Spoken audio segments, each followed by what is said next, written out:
स्वागत है आपका खुद के यूट्यूब चैनल पर जिसका नाम है कश्यप जी का तहलका।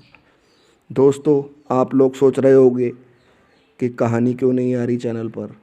तो दोस्तों, मैंने गेहूँ लगा रखे हैं तो मैं उनकी देख रेख में लगा हुआ था। अब मैं फ्री हूँ थोड़ा सा, तो मैं आपको कोशिश करूँगा डेली कहानी डालने की।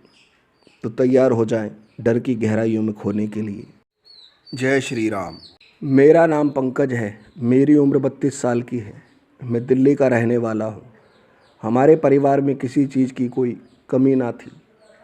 हमारा कारों का बिजनेस सही चल रहा था। ये बात जब की है जब नया साल आने में 2 दिन का समय बचा था। मैंने अपने दोस्त शिवम से कहा, इस बार न्यू ईयर की पार्टी का क्या प्रोग्राम है। मेरी बात सुनकर शिवम बोला, यार इस बार लगता है हम लोग न्यू ईयर की पार्टी सही से एंजॉय नहीं कर पाएंगे, क्योंकि सारे होटल और फार्म हाउस सब फुल हैं। अब तू ही कुछ कर। मैं बोला, यार तुम लोगों से कुछ नहीं होगा, मैं ही कुछ करता हूँ। मैं अपने गाड़ी के शोरूम पर बैठा था, तभी मुझे ध्यान आया 2 दिन पहले एक कस्टमर अपने फार्म हाउस के पेपर रखकर वो एक गाड़ी लेकर गया था। तभी मैंने अपने दोस्त शिवम को अपने पास बुलाया और उसे उस फार्म हाउस का एड्रेस दे दिया और कहा, जल्दी जाओ और लोगों को भी ले जाओ और न्यू ईयर की पार्टी की तैयारी करो। मैं न्यू ईयर की शाम को आ जाऊंगा। सब कुछ सही चल रहा था। अगले दिन शिवम ने पंकज को फ़ोन करा और कहा, यार यहाँ पर तो मुझे कुछ अजीब सा लग रहा है। रात के समय किसी औरत के रोने की आवाज़ आती है।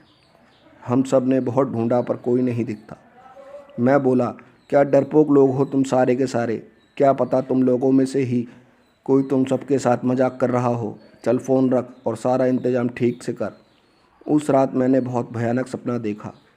ठंड का मौसम होने के बाद भी मैं पसीने से भीग रहा था। पूरी रात मैं डर के मारे नहीं सो पाया। सुबह हो चुकी थी।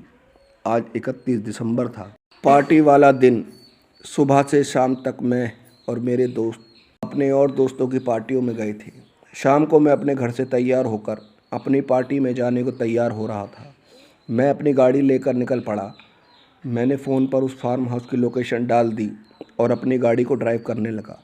गाड़ी में मैंने म्यूज़िक सिस्टम चला दिया। मैं कुछ ही देर में दिल्ली के ट्रैफिक में फंस गया। तभी मैं अपने फ़ोन पर दूसरा रास्ता ढूंढने लगा। वो रास्ता थोड़ा लंबा था पर सुनसान भी। मैं करता भी क्या, मैं उस रास्ते पर चलने लगा। तभी मुझे उस रास्ते पर 2 लड़कियां खड़ी दिखाई दी। शायद उनकी गाड़ी ख़राब थी। उन दोनों लड़कियों ने पार्टी की ड्रेस पहन रखी थी। मुझे लगा मुझे उनकी मदद करनी चाहिए। मैंने उन लड़कियों के पास अपनी कार रोक दी और उनसे पूछा, क्या मैं कुछ मदद कर सकता हूँ। मेरा इतना पूछना ही था कि इन दोनों लड़कियों के चेहरे पर मुस्कान थी। वो बोली, अच्छा हुआ आप आ गए, नहीं तो पूरी रात हम दोनों को इस सुनसान रास्ते पर रुकना पड़ता। क्या आप हमें थोड़ा आगे छोड़ देंगे, हमें किसी की न्यू ईयर पार्टी में जाना है। मैंने कहा, क्यों नहीं, मैं भी पार्टी में ही जा रहा हूँ। क्या तुम दोनों भी चलना चाहोगी पार्टी में। वो कुछ ना बोली। एक लड़की मेरी साथ वाली सीट पर बैठ गई, दूसरी पीछे वाली सीट पर। हम तीनों कार में बैठे उस सुनसान रास्ते पर चले जा रहे थे। मेरे फ़ोन में नेटवर्क प्रॉब्लम हो गया। मुझे रास्ता समझ नहीं आ रहा था। मैं बोला, शिट यार, रास्ता भी समझ नहीं आ रहा है, ऊपर से कोहरा जान का दुश्मन बना है। तभी पीछे सीट पर बैठी लड़की बोली, मुझे रास्ता पता है, आप जिस फार्म हाउस की बात कर रहे हैं हम भी वहीं जा रहे हैं। मैं बोला, ठीक है। वो लड़की मुझे पीछे से ही रास्ता बता रही थी। तभी कुछ ही देर बाद एक जगह कुछ लाइटें जलती नज़र आ रही थी। करीब पहुंचने के बाद मैं फार्म हाउस के बाहर आ गया था। मैंने गाड़ी रोक दी, पर मैं उस फार्म हाउस को बड़ी गौर से देख रहा था। मुझे लग रहा था मैंने ये फार्म हाउस पहले भी देखा हो। मैं अपने ख्यालों में खो रहा था। तभी मैं उन दोनों लड़कियों से बोला, चलो उतरो यहीं पर सब। जब मेरी नज़र अपनी गाड़ी के अंदर घूमी तो डर के मारे मेरी आंखें फटी की फटी रह गई, क्योंकि गाड़ी में वो दोनों लड़कियां नहीं थी। मैं फार्म हाउस के अंदर जाने लगा तो मुझे ध्यान आया मेरे सारे दोस्तों के पास कार है, पर यहाँ तो मुझे किसी की कार नज़र नहीं आ रही थी। मुझे लगा शायद अंदर हो। मैं जैसे ही अंदर घुसा तो चौंक गया, क्योंकि वो दोनों लड़कियाँ जो कार में बैठकर मेरे साथ आई थी वो अंदर से हाथ में ड्रिंक लिए मेरे पास आ रही थी। वो बोली, बाहर ही खड़े रहकर न्यू ईयर पार्टी करनी है क्या, चलो अंदर। मैं उन दोनों की बात सुनकर चल पड़ा। एक लड़की मेरे आगे और दूसरी लड़की मेरे पीछे चल रही थी। मैं अंदर घुसकर अपने दोस्तों को आवाज़ मारने लगा, पर कोई आवाज़ नहीं दे रहा था। तभी मेरे फ़ोन पर शिवम का फ़ोन आया। मैं गुस्से से बोला, कहाँ हो तुम सब? मैं कब से तुम्हें आवाज़ मार रहा हूँ। तभी शिवम बोला, मजाक मत कर, हम सारे फार्म हाउस के बाहर खड़े तेरा ही इंतज़ार कर रहे हैं। चल मैं तुझे वीडियो कॉल करता हूँ। पर फ़ोन कटने के बाद दोबारा शिवम का कॉल नहीं आया। अचानक उस फार्म हाउस की लाइट चली गई। मैं डरता डरता उन दोनों लड़कियों को आवाज़ मारने लगा। मुझे लगा जैसे कोई मेरे पास आकर खड़ा हो गया हो। मैंने अपनी फ़ोन की टॉर्च जलाई तो डर के मारे मेरे पैरों के नीचे से ज़मीन खिसक गई। शरीर बुरी तरह कांपने लगा क्योंकि मेरे सामने वही दोनों लड़कियां खड़ी थी, पर उनके सर आधे कटे लटक रहे थे। मैं भागने लगा। तभी मैं फार्म हाउस के बाहर पहुंचा तो वो दोनों लड़कियां बाहर ही खड़ी थी, बिल्कुल ठीक ठाक हालत में। मैं कुछ समझ नहीं पा रहा था। तभी वो दोनों लड़कियां उड़ती हुई मेरे करीब आने लगी। वो दोनों बहुत ही खतरनाक लग रही थी। उन दोनों के पैर पीछे मुड़े थे। मेरे पास आते ही उन दोनों ने एक दूसरे का खून पीने लगे। इतना खौफनाक मंजर देख मेरे पैरों के नीचे से ज़मीन खिसक गई। मेरे पैर मानो जम गए हों। तभी वो दोनों मुझे घसीट के फार्म हाउस के अंदर ले जाने लगी और मुझे बुरी तरह पटक दिया। मुझे इतना दर्द हो रहा था मानो मेरे शरीर की सारी हड्डियाँ टूट गई हों। अचानक उस फार्म हाउस में धुआं धुआं फैल गया। मैं जैसे तैसे अपने शरीर को घसीटता हुआ उस धुएं से बाहर निकला तो डर के मारे मेरे रोंगटे खड़े हो गए, क्योंकि वो फार्म हाउस जला पड़ा था। ना मानो कितने समय से यहाँ कोई ना आया हो। मैं डरते डरते अपनी कार में घुस गया और बेहोश हो गया। जब मेरी आँख खुली तो मैं हॉस्पिटल में था। मुझे पता चला मुझे 2 दिन बाद होश आया है। पुलिस वालों ने मुझे बताया, उन्होंने मुझे मेरी कार में लगे जीपीआरएस से ढूंढा है। मैं एक हॉन्टेड फार्म हाउस के बाहर बेहोश पड़ा था। बस दोस्तों, कहानी अच्छी लगी हो तो प्लीज़ चैनल को लाइक करें, सब्सक्राइब करें, शेयर करें। अगर आपके पास भी कोई कहानी हो तो आप मुझे कमेंट कर ज़रूर बताएं। अब सुनते हैं अगली कहानी। स्वागत है आपका खुद के यूट्यूब चैनल पर, जिसका नाम है कश्यप जी का तहलका। मैं हूँ ललित। मैं सुनाता हूँ आपको खौफनाक कहानियाँ।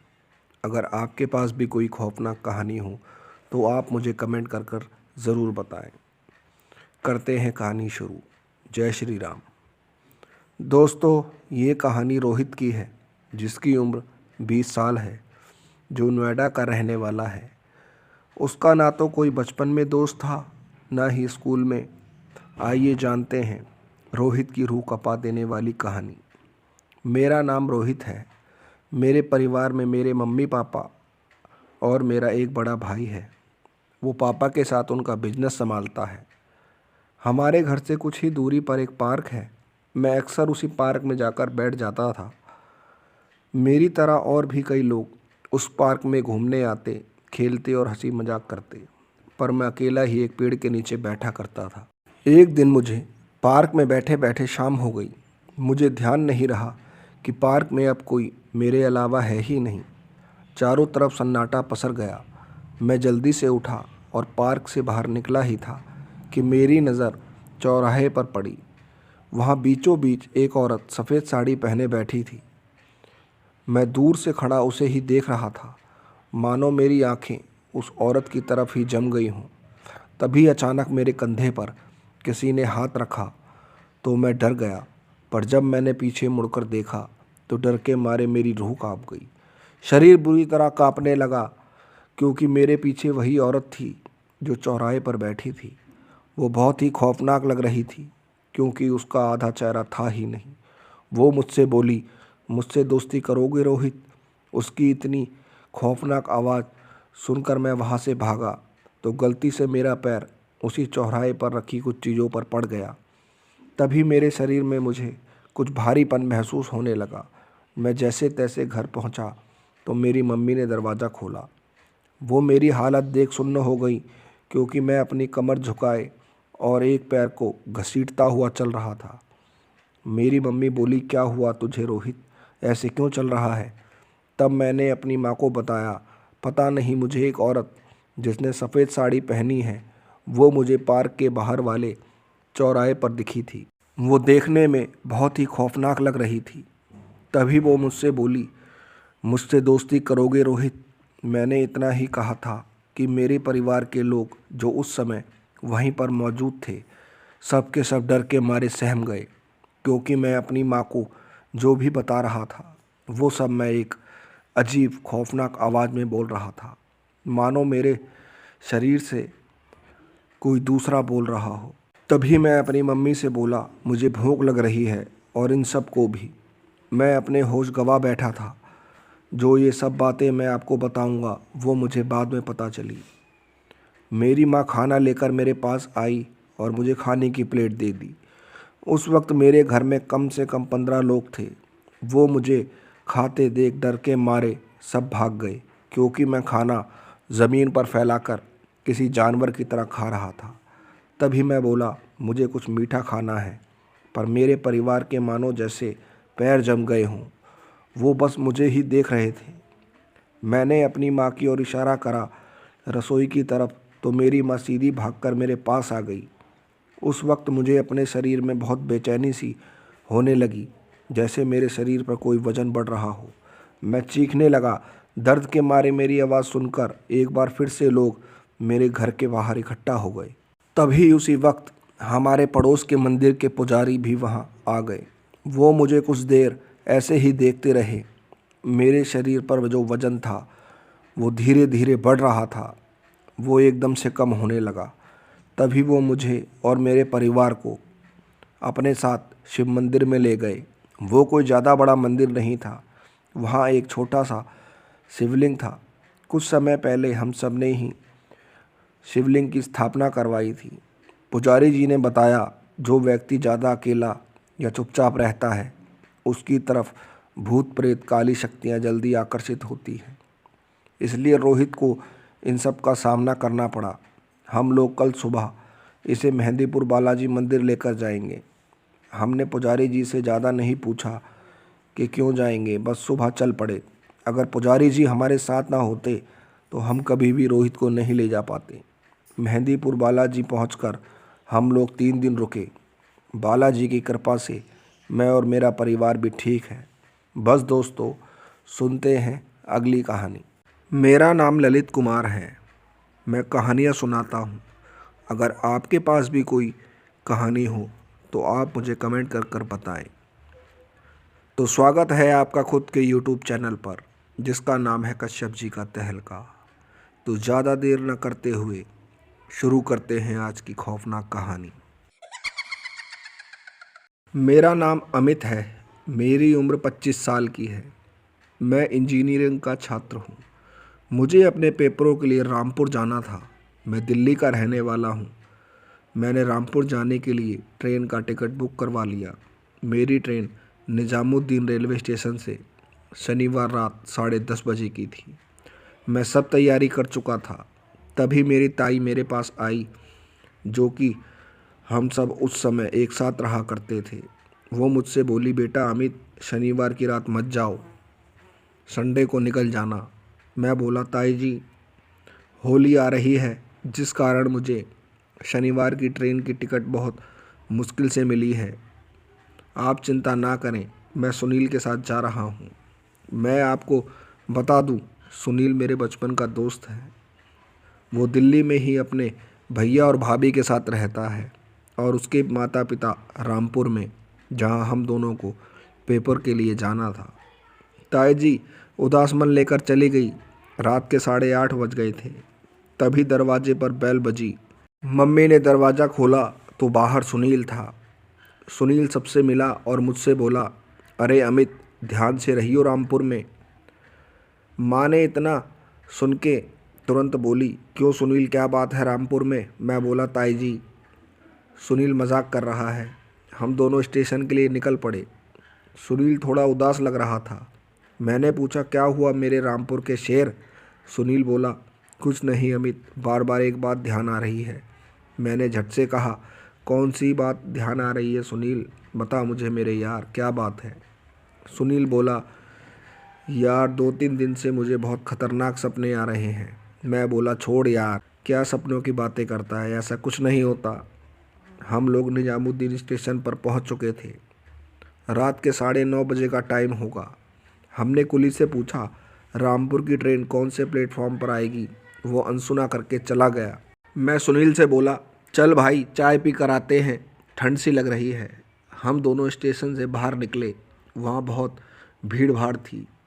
एक कोने में चाय की दुकान दिखाई दी। हम दोनों ने चाय पी और स्टेशन पर आ गए।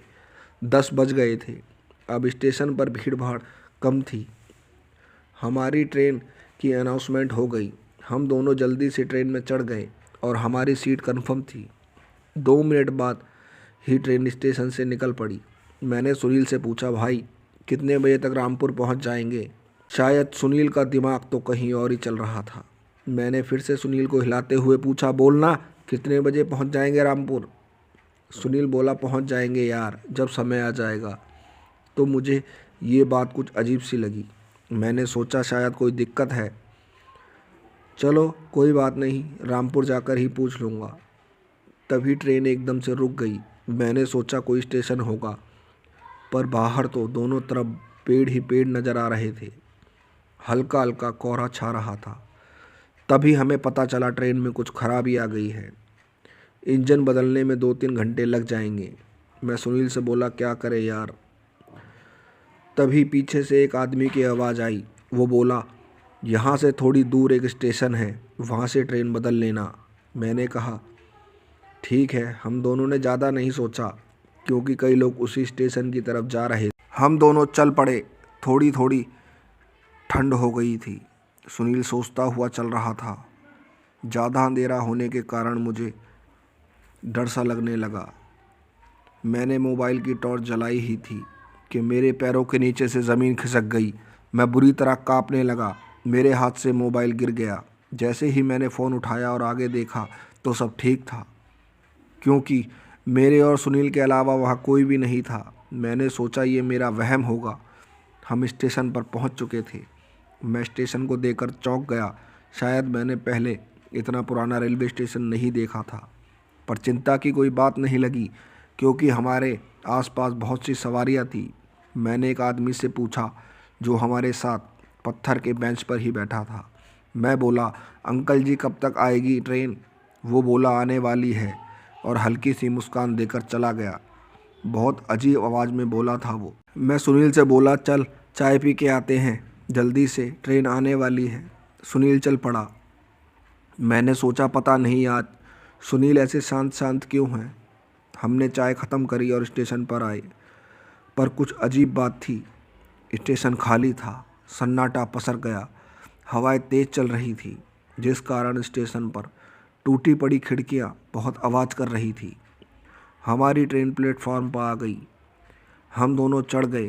तभी मेरे दिमाग में एक बात आई कि ट्रेन तो बिना आवाज़ करे ही प्लेटफॉर्म पर कैसे रुक सकती है? ऐसा कैसे हो सकता है? मैंने सोचा शायद बिजली वाली ट्रेन होगी। मैंने सुनील को बोला, भाई मैं टॉयलेट करके आता हूँ। उसने कहा ठीक है। टॉयलेट दूसरे डिब्बे में था। हमारा डिब्बा टॉयलेट के दरवाजे नहीं खुल रहे थे। मैं अपने कंपार्टमेंट में जाने लगा तो मुझे बहुत अजीब सा महसूस हो रहा था, क्योंकि पूरा कंपार्टमेंट खाली था। बस पूरे कंपार्टमेंट में हम दोनों थे। अब मैं डरते डरते दूसरे कंपार्टमेंट में पहुंच गया। वहाँ कई लोग थे। मुझे तसल्ली हुई। मैं टॉयलेट करके बाहर निकला कि मेरी आंखें डर के मारे फटी की फटी रह गई। शरीर बुरी तरह कांपने लगा, क्योंकि मेरे सामने सुनील की सरकटी लाश थी। सुनील बोला, अमित रामपुर जाना है तुम्हें? अब मैं तुम्हें कहीं जाने नहीं दूंगा। डर के मारे मेरी आंखें बंद थी। अब कुछ आवाज़ नहीं हो रही थी। मैंने आंखें खोली तो वहाँ कोई ना था। मैं डरते डरते सुनील के पास पहुँच गया। वो सो गया था। मैंने सुनील को जगाने की बहुत कोशिश की। तभी मेरे पीछे एक सरकटी लाश थी, जिसका सर आधा लटक रहा था। मैं डर के मारे ट्रेन से भागने लगा, पर ट्रेन के हर दरवाजे पर वैसी ही सरकटी लाश थी। मैं डर के मारे बुरी तरह चीखने लगा, बचाओ बचाओ। तभी सुनील बोला, क्या हुआ? मेरी आंखें खुली। ट्रेन में रोशनी थी। सुनील के साथ साथ कई लोग खड़े मुझे ही देख रहे थे। सुनील फिर बोला, क्या हुआ? क्यों चिल्ला रहा था बचाओ बचाओ? मैंने थोड़ा पानी पिया और सुनील को अपने साथ घटी सारी घटना बताई। सुनील चौंक गया और डरते डरते मुझसे बोला, अमित तू मुझसे बार बार पूछ रहा था ना मैं शांत क्यों हूँ? तू सुन। ये सुनकर तो मेरी सांसें रुक सी गई और रोंगटे खड़े हो गए। क्योंकि सुनील ने मुझे वही बात बोली जो वो 2-3 दिन से अपने सपने में देख रहा था और वही मेरे साथ हुआ। बस दोस्तों, कहानी में इतना ही। कमेंट कर कर बताएं क्या ऐसा हो सकता है। अब सुनते हैं दूसरी कहानी। मेरा नाम ललित है। मैं डरावनी कहानियाँ सुनाता हूँ। आप लोग मुझे कमेंट कर कर बताएं आप कहाँ से मेरी कहानी सुन रहे हैं। जय श्री राम। तो स्वागत है आपका खुद के यूट्यूब चैनल पर, जिसका नाम है कश्यप जी का तहलका। तो ज़्यादा देर न करते हुए शुरू करते हैं आज की कहानी। मेरा नाम विजय है। मैं मुरादाबाद के पास एक छोटे से गांव में रहता हूं। मैं शादियों पार्टियों में हलवाई का काम करता हूं। सर्दियों का मौसम था और शादियों का सीज़न भी शुरू हो गया था। मैं अपने साथी राम सिंह से बोला, चलो इस बार काम ठीक समय पर मिलने लगा। सब कुछ सही चल रहा था। उस खौफनाक घटना से पहले मुझे उस जगह हलवाई के काम के लिए काफ़ी दूर जाना था, पर चिंता इस बात की थी कि उस दिन मेरे पास 3 जगह का काम था। तीनों जगहें आपस में काफ़ी दूर थी। मैंने सोचा कोई नहीं, जल्दी जल्दी मेन काम निपटा कर दूसरे काम पर चला जाऊंगा और अपनी लेबर को पहले ही सब कुछ समझा दूंगा कैसे क्या करना है। वैसे मैंने पहले भी एक दिन में 4-5 हलवाई के काम ठीक समय पर पूरे कर दिए थे। काम का समय आ गया। पहला काम ठीक ठाक करने के बाद मैं राम सिंह से बोला, अब तू यहाँ संभाल ले, मैं दूसरे काम पर जा रहा हूँ। उसे भी काम का अच्छा तजुर्बा था। उसने कहा ठीक है, मैं यहाँ संभाल लूँगा। मैंने अपनी साइकिल उठाई और दूसरे काम पर चल पड़ा। वो जगह थोड़ी दूर थी, पर मैं टाइम से पहुँच गया और वहाँ का काम देखा तो काफ़ी काम लेट हो रहा था। मैंने जल्दी जल्दी सारे मेन काम निपटवा दिए। कुछ समय बाद काम हमारे कंट्रोल में था। मैंने कारीगरों को सारा काम समझा दिया और तीसरे काम पर जाने लगा। मैंने अपनी साइकिल उठाई तो हल्का हल्का अंधेरा होने लगा था। शायद इसी कारण मैं उस गांव का रास्ता भूल गया और देखने लगा कोई दिख जाए तो रास्ता पूछ लूं, पर काफ़ी देर देखने के बाद भी कोई नहीं दिखा। फिर से आगे की तरफ चलने लगा, तभी मुझे आगे से 2-3 आदमी आते दिखाई दिए। मैंने उनसे पूछा, भाई साहब, यहाँ कहीं आसपास शादी हो रही है क्या? तभी उनमें से एक जना बोला, हाँ हो तो रही है, हम भी वहीं से आए हैं। मैं बोला, मुझे भी वहीं जाना है काम करने के लिए, तो मुझे रास्ता बता दो। फिर दूसरा आदमी बोला, वो बड़े बड़े पीपल के पेड़ हैं ना, उसी के पास शादी हो रही है। मैंने जल्दीबाजी में उनकी बात पर ध्यान नहीं दिया और साइकिल लेकर चलने लगा। बहुत खौफनाक माहौल था उस रास्ते पर। जंगली जानवरों की आवाज़ उस माहौल को और भी डरावना बना रही थी। मैं उस जगह पहुंचा तो सबका ठीक ठाक चल रहा था सब काम ठीक ठाक चल रहा था, पर मुझे एक भी अपनी पहचान का कारीगर नहीं दिख रहा था। वहाँ के हलवाइयों से मैंने पूछा तो किसी ने कोई जवाब नहीं दिया। वहाँ पर मुझको एक बात समझ नहीं आ रही थी कि सारे खाने की चीज़ों को ढक कर रख रखा है। मैंने सोचा चलो बाहर निकलकर थोड़ा इधर उधर देख लूं, क्या पता कोई पहचान वाला मिल जाए, पर मुझे टेंट से बाहर जाने का रास्ता नहीं मिल रहा था। मुझे कुछ घबराहट सी होने लगी।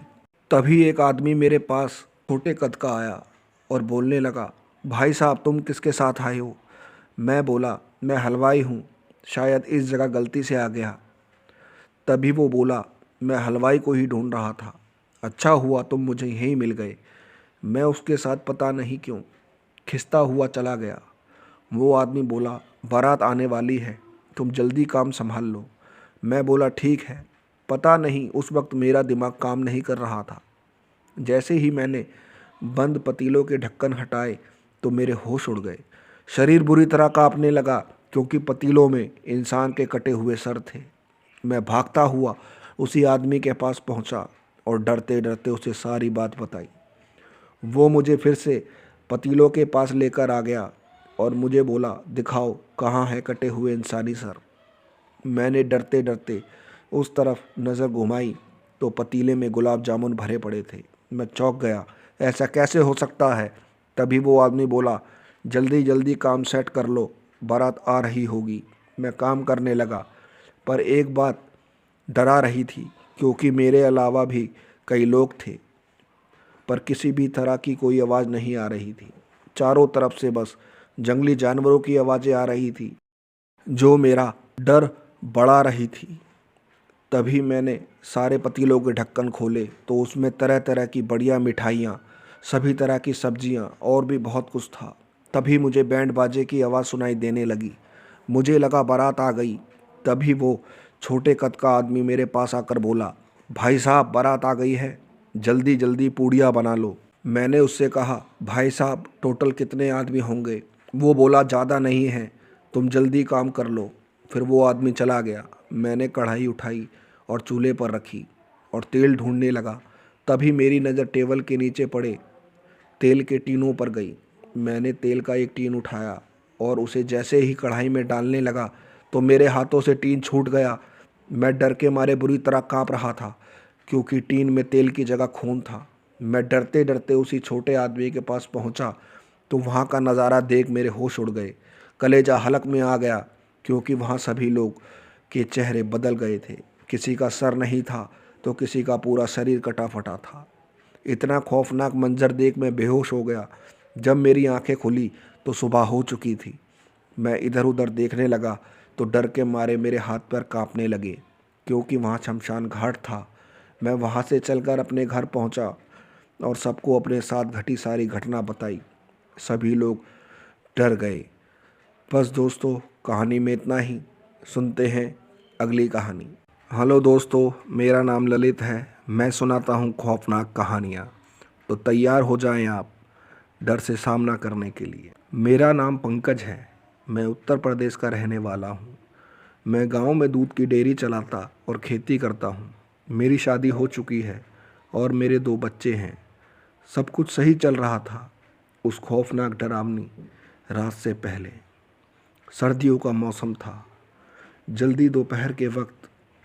मुझे क्या पता था कि मेरा ही वक्त आज उल्टा चल रहा है। मैंने दोपहर को सारा काम पूरा करा ही था कि भागते हुए जगपाल आया और बोला, पंकज तुम्हारी सास की तबीयत खराब है, तुम उन्हें देखने के लिए नहीं जाओगे? मैंने इतना सुना ही था कि सीमा मेरी पत्नी वो रोने लगी और बोली, चलिए जल्दी चलते हैं। हमने अपने दोनों बच्चों को उनके दादा दादी के पास छोड़ा और अपनी मोटरसाइकिल से चल पड़े। मैंने सीमा से कहा, आज अमावस की काली रात है, जिस वजह से ज़्यादा अंधेरा होने लगा है। मेरे घर से मेरी ससुराल 70 किलोमीटर दूर है, पर ससुराल से 15 किलोमीटर दूर ही हमारी मोटरसाइकिल खराब हो गई और सामने ही कब्रिस्तान था। सीमा डरने लगी। मैं बोला, डरो मत, थोड़ा आगे चलते हैं, वहाँ से कोई दूसरी सवारी कर लेंगे। सीमा ने कहा, ठीक है। हम दोनों आगे चौराहे पर पहुँचे। वहाँ 2-3 आदमी बैठे बातें कर रहे थे। मैंने उनसे पूछा, भाई साहब विकासपुर के लिए सवारी यहीं से मिलेगी? उन्होंने हंसते हुए कहा, हाँ मिल जाएगी। मुझे कुछ अजीब सा लगा। सीमा ने कहा, फ़ोन कर लो घर पर, कोई आ जाएगा। सीमा ने इतना कहा ही था कि एक बस आकर वहीं रुकी। बस का कंडक्टर बोला, विकासपुर वाले चढ़ जाओ, विकासपुर वाले चढ़ जाओ। हमने मोटरसाइकिल वहीं छोड़ दी और बस में बैठ गए। बस में रात के हिसाब से ठीक ठाक सवारियां थी, पर बस में बहुत शांति थी। कोई किसी से बात नहीं कर रहा था, ना ही हिल डुल रहा था। थोड़ी देर बाद बस ने एकदम से ब्रेक मारा, जिस कारण सीमा के सर में चोट लग गई। खून आने लगा। कंडक्टर बोला, उतरो सब, खाली करो बस को, अब ये बस आगे नहीं जाएगी। मुझे लगा शायद विकासपुर आ गया, पर जैसे ही मैंने सीमा से कहा चलो उतरते हैं, मेरी आंखें फटी की फटी रह गईं, क्योंकि सीमा बस से गायब थी। मैंने इधर उधर देखा, नहीं दिखी। कंडक्टर से पूछा, मेरी बीवी को देखा है तुमने? कंडक्टर मुस्कुराते हुए बोला, वो देखो वो जा रही है तुम्हारी बीवी, और हंसने लगा। मैंने बस से नीचे उतरकर देखा तो देखता ही रह गया। डर के मारे मेरा बुरा हाल हो रहा था, क्योंकि सीमा उसी कब्रिस्तान में जा रही थी जहां हमारी मोटरसाइकिल खराब थी। मैंने पीछे मुड़कर बस को देखा तो बस पूरी तरह खाली खड़ी थी। ना ही ड्राइवर था, ना ही कंडक्टर। ये देख मेरे पैरों के नीचे से ज़मीन खिसक गई। मैंने अपना होश संभाला और सीमा को आवाज़ मारकर बुला ही रहा था कि मुझे पीछे से किसी के बात करने की आवाज़ आने लगी। मैंने मुड़कर देखा तो वही तीनों आदमी बैठकर बातें कर रहे थे जो चौराहे पर मिले थे। मैं समझ गया कि सब माया जाल है, मैं और सीमा इसमें बुरी तरह फंस गए हैं। पर मैं हिम्मत करके कब्रिस्तान में घुस गया जहाँ सीमा गई थी। मैं सीमा को ढूंढने लगा पर वो कहीं नहीं दिख रही थी। मुझे किसी ने पुकारा, पंकज आ जाओ, मैं यहीं हूँ। पंकज आ जाओ, मैं यहीं हूँ। मैंने पीछे देखा तो सीमा थी, पर वो आदमी की आवाज़ में मुझे बुला रही थी। मैं इतना डर गया, मुझे लगा दिल की धड़कन रुकने वाली है। सर्दियों की रात में मुझे पसीना आ रहा था। मुझे लगा किसी ने मेरा पैर पकड़ लिया और दबाने लगा, जिस कारण मुझे दर्द हो रहा था। तभी सीमा बोली, पंकज बचाओ मुझे, ये आदमी नहीं छोड़ेगा, पंकज बचाओ मुझे। इतना कहकर सीमा बेहोश हो गई। ये देखकर मैं डर गया। जैसे तैसे मैंने उसे अपना पैर छुड़वाया और सीमा के पास पहुंचा। मैं सीमा को देखता का देखता रह गया क्योंकि सीमा हवा में लेटी हुई थी। उसकी आंखें सफ़ेद हो गई थी, शरीर पीला पड़ गया था। तभी कब्रिस्तान में तेज हवाएं चलने लगी, बादल गरजने लगे, कुत्ते रो रहे थे। तभी अचानक मेरे कंधे पर किसी ने हाथ रखा। मैं डर के मारे सहम गया और कांपने लगा और चक्कर खाकर गिर गया। दोस्तों, जब मेरी आँख खुली तो मैं और सीमा कब्रिस्तान के बाहर ही पड़े थे। मैं उठा, मैंने सीमा को जगाया। वो बोली, हम कहाँ हैं? मैंने उसे रात की घटना के बारे में नहीं बताया और वापस घर पहुंच गए।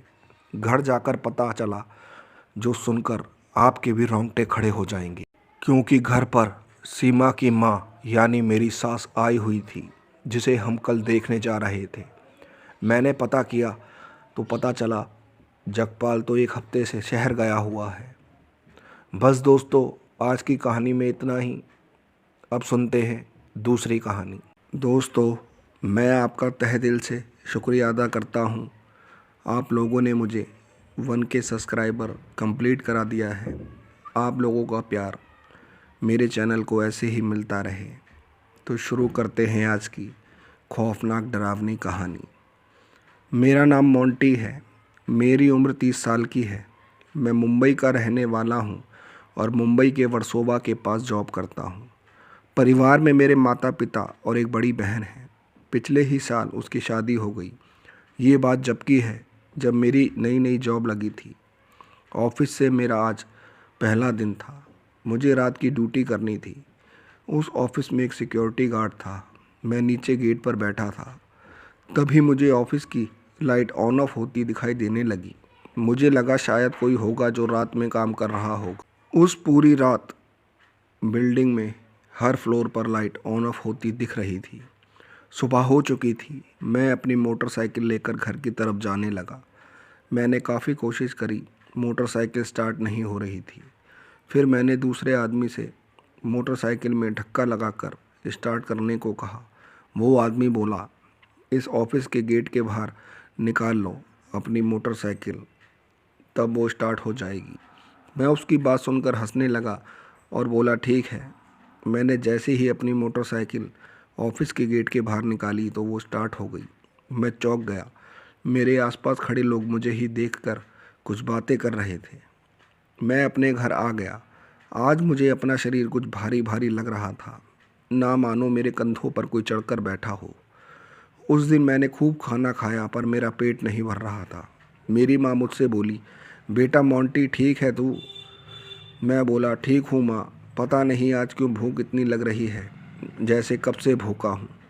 मेरी माँ घर के मंदिर से टीका लेकर आई और मेरे माथे पर लगाने लगी। उस वक्त मैंने टीका नहीं लगवाया और उठकर अपने कमरे में सोने चला गया।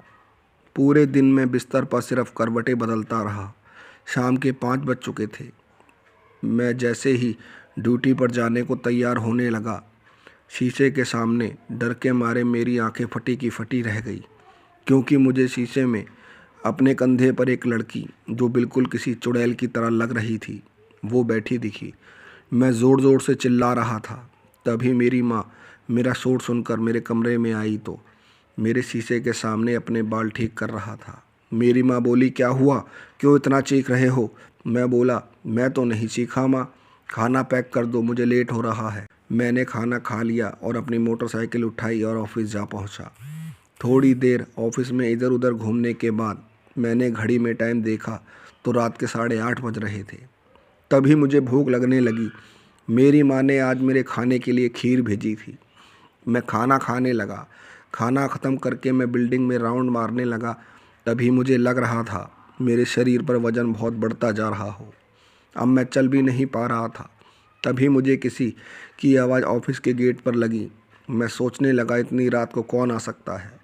मैंने जैसे तैसे गेट तक जा पहुंचा और गेट खोला तो सामने एक गाड़ी खड़ी थी। उस गाड़ी में एक आदमी था जिसकी उम्र लगभग 60 वर्ष की होगी। वो मुझसे रास्ता पूछने के लिए जैसे ही गाड़ी से उतरकर मेरे पास आया तो मेरे शरीर का वजन ना मानो एकदम गायब हो गया। वो कुछ नहीं बोले, बस मुझे ही देख रहे थे। तभी मैं बोला, क्या सर, क्या मैं आपकी कुछ मदद कर सकता हूँ? तभी वो व्यक्ति बोला, तुम अपनी मदद करो, नहीं तो समस्या में पड़ जाओगे। मैं बोला, क्या हुआ, मुझे क्यों ऐसा बोल रहे हो? तभी वो बोला, अभी तुम्हारा शरीर कैसा लग रहा है, सच सच बताना। मोंटी, मैं अपना नाम उस व्यक्ति के मुंह से सुनकर चौंक गया और बोला, आपको मेरा नाम कैसे पता है? तभी वो व्यक्ति बोला, इन बातों पर चर्चा बाद में करना, मैं जितना पूछ रहा हूँ उतना जवाब दो। तब मैंने उसे बताया, 2 दिन से मुझे अपने कंधों पर वज़न महसूस हो रहा है।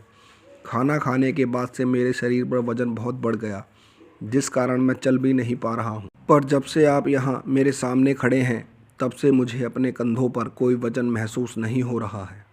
तभी वो व्यक्ति बोला, शायद तुम्हें इस जगह की हकीकत नहीं पता। यहाँ पहले एक कब्रिस्तान था जहाँ ये तुम्हारा ऑफिस है, और मैं यहाँ से गुज़र रहा था तभी मुझे कुछ अजीब सा महसूस होने लगा, जैसे कोई परेशानी में हूँ।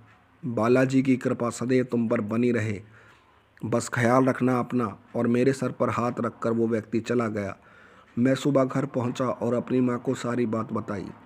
मेरी माँ मुझे बालाजी मंदिर, जो मेरे घर से थोड़ी ही दूरी पर था, वहाँ ले आई।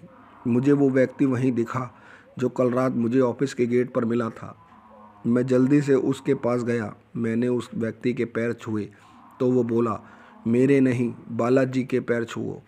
तब उन्होंने मुझे और मेरी माँ को बताया कि 2 दिन से मोंटी के कंधे पर एक चुड़ैल बैठ गई थी, लेकिन अब ये ठीक है। बालाजी इस पर अपनी कृपा बनाए रखें। और राम राम कहते हुए चला गया। बस दोस्तों, कहानी में इतना ही। आप सुनते हैं दूसरी कहानी। मेरा नाम ललित कुमार कश्यप है। आप देख रहे हैं आपका अपना यूट्यूब चैनल, जिसका नाम है कश्यप जी का तहलका। तो ज़्यादा देर न करते हुए शुरू करते हैं आज की डरावनी कहानियाँ। जय श्री राम।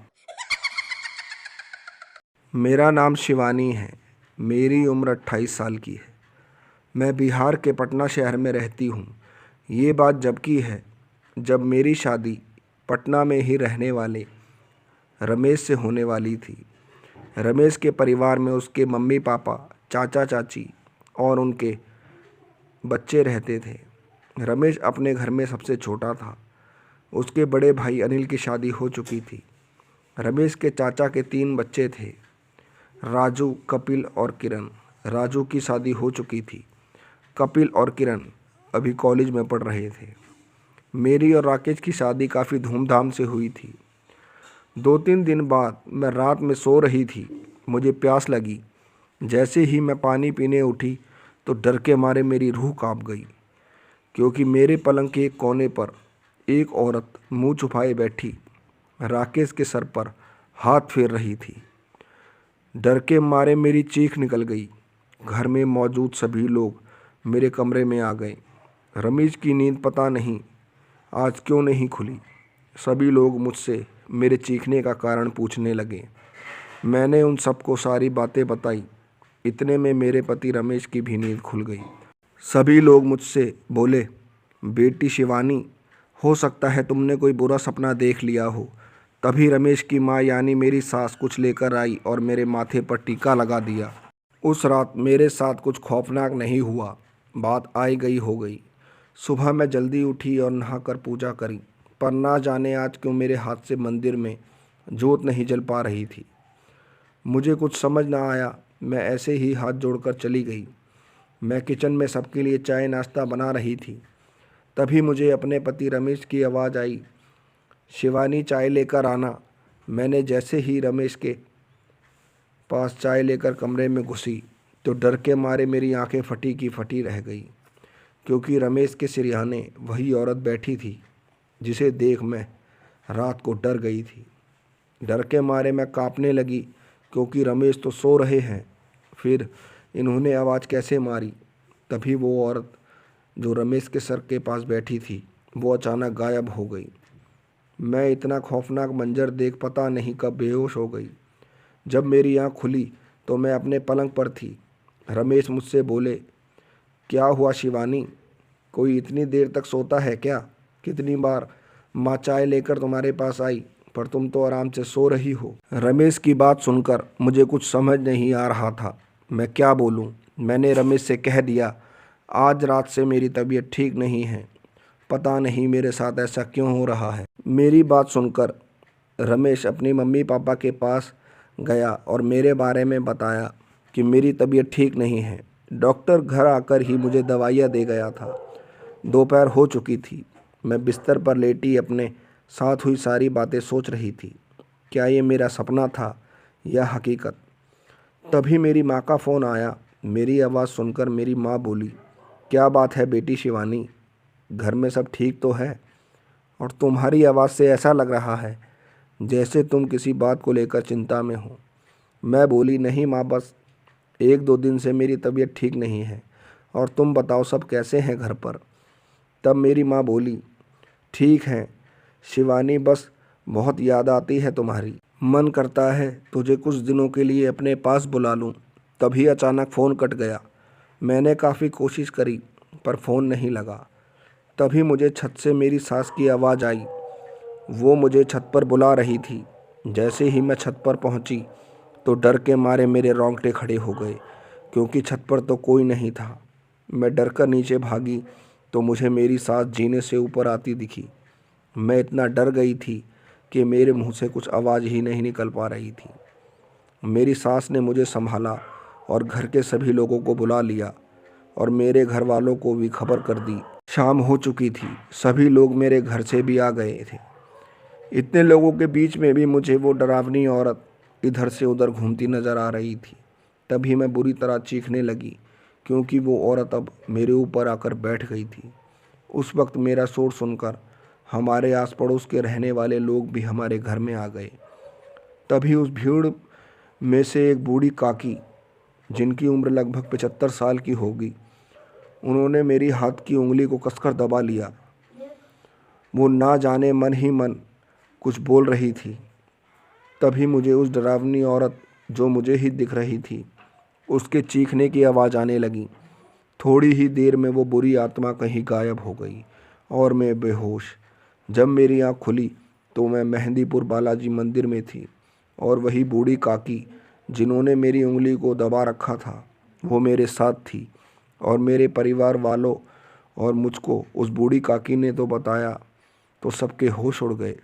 उन्होंने बोला, गीता की शादी के बाद कोई बुरी आत्मा ने गीता के शरीर को पाने की चाहत में उस पर कब्जा कर लिया था, लेकिन अब बालाजी की कृपा से सब ठीक है।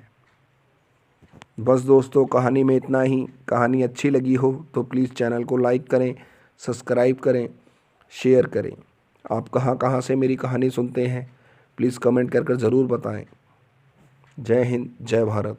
नमस्कार दोस्तों, ये कहानी अजीत सिंह नाम के एक फॉरेस्ट ऑफिसर की है।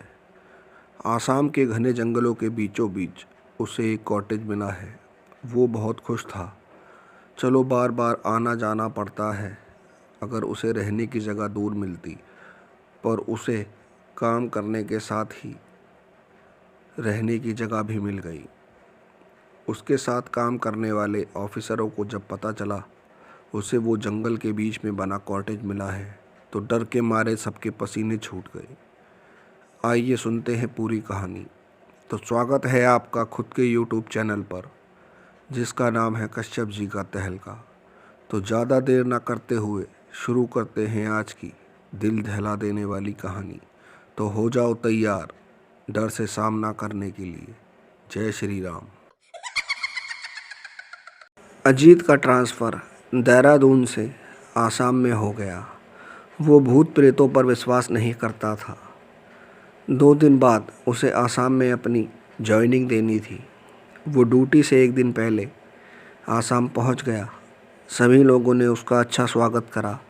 वो सबसे मिलकर अपने कॉटेज की तरफ जाने लगा, पर अजीत के साथ काम करने वाले लोग की हिम्मत नहीं हो रही थी।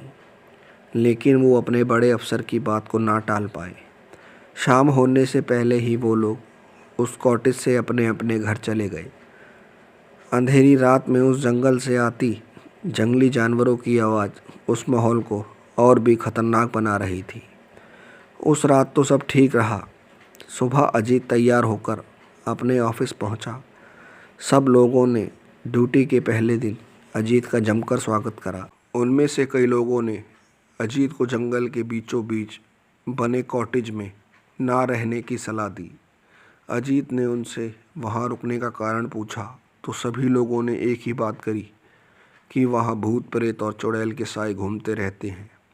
उनकी बात सुनकर अजीत तेज तेज हंसने लगा और बोला, भाइयों, आप सब भी भूत प्रेतों की बात आज के ज़माने में करते हो, ऐसा कुछ नहीं होता। फिर भी कई लोगों ने उसे वहां रुकने की सलाह नहीं दी। 2-4 दिन बाद अजीत अपनी ड्यूटी करने के बाद अपने कॉटेज में आराम करने लगा। उसे भूख लगने लगी, पर आज उसका खाना अभी नहीं आया था। तभी उसने सोचा, क्यों ना थोड़ी देर बाहर घूम लेता हूँ। जब से मैं यहाँ आया हूँ इस तरफ नहीं घूमा। वो हाथ में टॉर्च उठाए कॉटेज के पीछे की तरफ चलने लगा। जंगल का माहौल बिल्कुल शांत था। तभी उसे जंगल में एक पक्की रोड दिखी। वो बहुत ही पुरानी रोड थी। वो उसी रास्ते पर चलने लगा। तभी उसे कुछ ही दूरी पर एक औरत रास्ते पर सर झुकाई रोती हुई दिख रही थी। वो धीरे धीरे उसके करीब पहुंच रहा था। उसके मन में भी बहुत से सवाल थे कि मैं उस औरत से पूछूं कि नहीं, उसे क्या दिक्कत है। वो सीधा चलता गया। उसने नहीं पूछा। तभी उसे अपने आगे फिर वही रोड किनारे रोती दिखाई दी। उसे देख अजीत सहम गया और उसके पास जाकर बोला, तुम यहाँ इतनी रात में इस घने जंगल में बैठी क्यों रो रही हो? तब उस औरत ने अपना चेहरा ऊपर अजीत की तरफ उठाया तो डर के मारे अजीत की आंखें फटी की फटी रह गई। डर के मारे अजीत बुरी तरह कांपने लगा, क्योंकि औरत के मुंह पर 3 आंखें लाल रंग की थी, बड़े बड़े दांत थे। इतना खौफनाक मंजर देख अजीत अपने कॉटेज की तरफ भागने लगा। तभी कुछ ही दूरी पर अजीत को वही औरत पेड़ पर उल्टी लटकी दिखाई दी। वो ज़ोर ज़ोर से शैतानी हंसी हंस रही थी। अजीत भागते भागते अपने कॉटेज में घुस गया और कॉटेज का दरवाज़ा अंदर से बंद कर लिया। उसे इस वक्त ऐसा लग रहा था जैसे न जाने कितने लोग उसे उसके नाम से पुकार रहे हों। वो डरता डरता सोफे पर बैठ गया। उसने थोड़ी सी शराब पी। पीते पीते कब उसकी आंख लग गई उसे पता न चला। तभी अचानक अजीत को अपने सीने पर कुछ वजन सा महसूस होने लगा। डर के मारे वो अपनी आंखें भी नहीं खोल रहा था। वजन इतना बढ़ता जा रहा था कि अजीत को सांस लेने में भी मुश्किल हो गई। तड़पते हुए उसने अपनी आंखें खोली तो चौंक गया, वहाँ कोई ना था। तब अजीत उस कॉटेज के बाहर भागने लगा। भागते भागते वो अपने साथ काम करने वाले व्यक्ति के घर जा पहुंचा। उसकी ऐसी हालत देखकर वो भी डर गया। वो बोला, क्या हुआ सर? ऐसा किसने किया आपके साथ? तब अजीत ने उसे अपने साथ घटी सारी घटना बताई। सुबह हो चुकी थी और भी अजीत के साथ काम करने वाले उसके सहकर्मी वहां पहुंच चुके थे। तभी उनमें से एक बूढ़ा व्यक्ति जो उस जंगल में 30 वर्षों से ड्यूटी कर रहा था, वो बोला, अजीत सर, आप किस्मत वाले हैं जो बच गए, नहीं तो जिसने भी उस कॉटेज में रहना चाहा उसके साथ उन प्रेतों ने बहुत बुरा करा। तभी अजीत बोला, वैसे वो प्रेत सबको परेशान क्यों करते हैं? तभी वो व्यक्ति बोला, तुम इस बारे में ना जानो तो अच्छा है, और मुस्कुराते हुए चला गया। बस दोस्तों, कहानी में इतना ही। कहानी अच्छी लगी हो तो प्लीज़ चैनल को लाइक करें, सब्सक्राइब करें, शेयर करें। दूसरी कहानी। स्वागत है आपका खुद के यूट्यूब चैनल पर, जिसका नाम है कश्यप जी का तहलका। तो हो जाओ तैयार डर की गहराइयों में उतरने के लिए। जय श्री राम। मेरा नाम श्यामलाल है। मेरी उम्र लगभग 70 साल की है। ये बात जब की है जब मेरी उम्र 25 साल की थी। हम लोग उत्तर प्रदेश के एक छोटे से गांव में रहते थे। मेरे घर में मेरे माता पिता, मेरी पत्नी और मेरे 2 बच्चे थे। हम लोगों के पास कई भैंसें और बकरियां थी। मैं खेती करने के अलावा बैलगाड़ी भी चलाता था, जिससे उस वक्त आमदनी ठीक ठाक हो जाती थी। सब कुछ सही चल रहा था। तभी एक दिन मेरी माँ की तबीयत खराब हो गई, जिस कारण मुझे उनका इलाज कराने के लिए अपने बैल बेचने पड़ गए थे। कुछ दिनों बाद माँ की तबीयत भी ठीक होने लगी। उसी समय हमें अपनी खेती की फसल को बेचकर काफ़ी अच्छा मुनाफा हुआ था। शाम के वक्त हम सब खाना खा रहे थे। तभी मेरे पिताजी मुझसे बोले, बेटा श्यामलाल, इस बार की खेती भगवान की दुआ से अच्छी रही है। अच्छा मुनाफा हो गया है फसल बेचकर। तो बेटा तुम अपनी बैलगाड़ी के लिए नए बैल खरीद लो। मैंने कहा, ठीक है पिताजी, ऐसा ही करूँगा, और जाके सो गया। मैं सुबह उठा और गांव के 2-4 आदमियों से पूछा, अरे भाई, यहाँ कहीं किसी के पास बैल बिकाऊ है क्या? उन्होंने कहा, नहीं भाई श्यामलाल, यहाँ आसपास कोई भी अच्छे बैल नहीं है। मैं उदास मन लेकर घर आ गया। शाम का वक्त था। मैं घर के बाहर ही बैठा था। तभी मेरा दोस्त रमेश आया और बोला, भाई श्यामलाल, तुम्हारी अम्मा की तबीयत ठीक है अब? मैं बोला, हाँ भाई रमेश, अब भगवान की दुआ से सब ठीक है। और बताओ, तुम इतने दिनों से कहाँ थे? तभी रमेश बोला, भाई श्यामलाल, मैं राजस्थान गया हुआ था पशुओं का मेला देखने। बहुत अच्छी अच्छी नस्ल के पशु मिलते हैं वहाँ। तो तू बता क्या चल रहा है अब? मैं बोला, कुछ नहीं भाई रमेश, माँ की तबीयत ख़राब थी, इलाज के लिए पैसे कम पड़ गए थे, उसी कारण मुझे अपने बैल बेचने पड़ गए। पर अब स्थिति ठीक है। मुझे अपनी बैलगाड़ी के लिए नए बैल लेने थे। मैंने 1-2 गाँव में लोगों से भी पूछा कि वहाँ ठीक ठाक बैल होंगे या नहीं।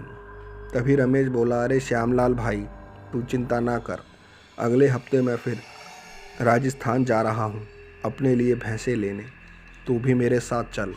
मैंने झट से कह दिया, ठीक है भाई रमेश, मैं चल पड़ूँगा।